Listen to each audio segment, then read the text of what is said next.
Ako siguro pag yung tipong yung taong gusto niya, siya lang lagi yung inaasikaso. Tama pa na ba yung term?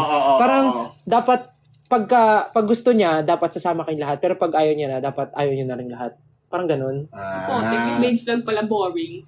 Ay, boring. Yung parang ganun. Parang hindi marunong makisama sa tao. Hindi marunong makiramdam.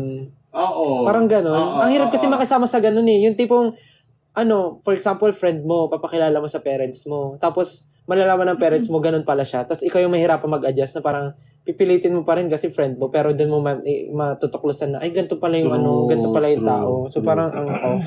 Ayun nga rin. Ayun, yung parang, sa kanya lang dapat yung pabor. Ayun na nga, parang reflection din yun ng values. Oo. So, talagang parang, values is really important. Yun talaga. Oo. Tsaka yung yung nauso ngayon, yung main character syndrome. I hate that too. Oo, yung dapat siya bida.